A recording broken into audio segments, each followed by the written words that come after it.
So I had a conversation on Gab with the swarthy immigrant, and then I watched a video on YouTube by a guy named the Alternative Hypothesis. And in both cases, it was about the white ethnostate. I thought about it and then gave me some ideas that I felt like I should share with you, basically trying to offer a reality check for the white ethnostate. People have been promoting this idea at least since I became aware of all of the stuff that we're doing, aware of this movement, which I'd say it's been about 2 years or so. So I've been hearing about the ethnostate the entire time. And I guess I just had a breakthrough or a realization about what's going on with this concept. It's got to be one of two things. The ethnostate is either a practical political goal, and the political goal would be to establish a place that can serve as a reservoir for European genetic diversity. So if there's a catastrophe in European countries, that the Europeans do not disappear from the face of the earth, that there is a place from which, even if they're wiped out in North America and Europe and the rest of the Anglosphere, the rest of the European diaspora, that there would be a safe place for them somewhere on planet Earth.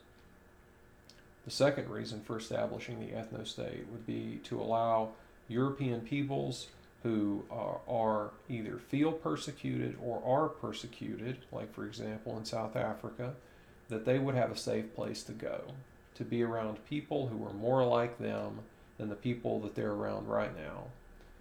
It's not much of a stretch to say that unless you're a disgusting, wretched, filthy, urban, coastal, cosmopolitan elite, you actually want to be around people who are basically like you. That's what most people are like.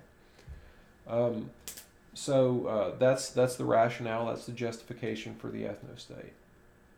And I don't think those are bad goals at all. I think those actually are good goals, and I don't see the problem with either of them as it's articulated. The question is, working towards the ethnostate as a practical political goal, what are the opportunity costs? You know, we have only so much effort, so much energy, so much time, and you've got to, in your life, decide what you're going to work on. You can be like some people I know and devote yourself completely to the basest and most shallow hedonism, to watching the horrible, horrible programming that dulls your mind and just basically crushes your soul and desensitizes everything that's good and noble about the human spirit. Some people just, they just dive right into this stuff. So you can do that, or you can try to do something like what we're doing here, which is each of us in our own small way are trying to fix some of the problems that we see in our society. Okay, I've got to get off my soapbox and get back to the topic. We have to understand the opportunity costs associated with any political project. And I would submit to you that the political opportunity costs associated with the ethnostate are particularly high. I think that the ethnostate is as a project, is in direct contradiction with taking over our own countries.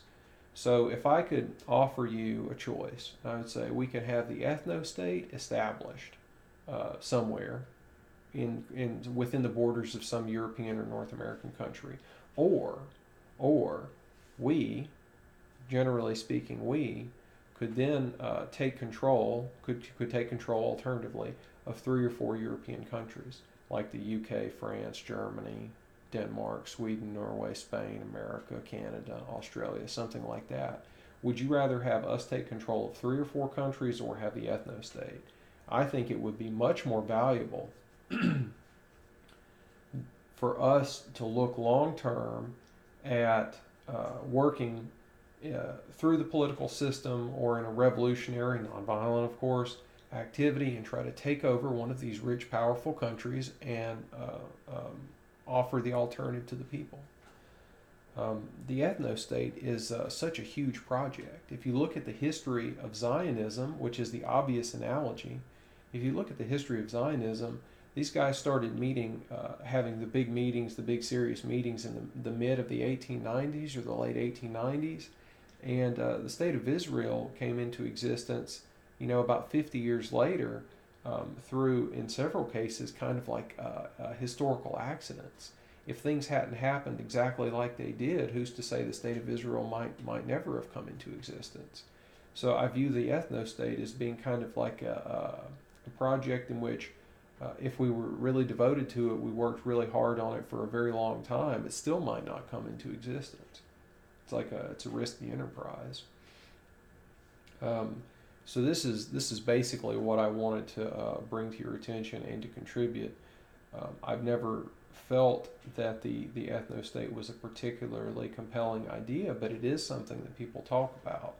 And I guess the last thought that I wanted to share with you is that for a lot of people, the ethnostate may not be a practical political goal, but it's rather sort of like a myth or a long-term thing that people don't think will ever be established during our lifetimes, but it's an organizational tool that they can use now, either to try to build a political movement, to give people something to look towards in the future, or to just try to motivate people for their own selfish goals. So that points towards the necessity of us needing to find out who the good leaders are and who the people are who are mostly interested for money and self-aggrandizement. So in review, I guess I would say the ethnostate is not all bad, but working towards this, it's not worth talking about. First off, it's not worth talking about if it's not something that we can actually achieve. And even if we can achieve it, it's not worth going after if there are other more rewarding, better goals to go after. So that's what I have. Thank you for your time.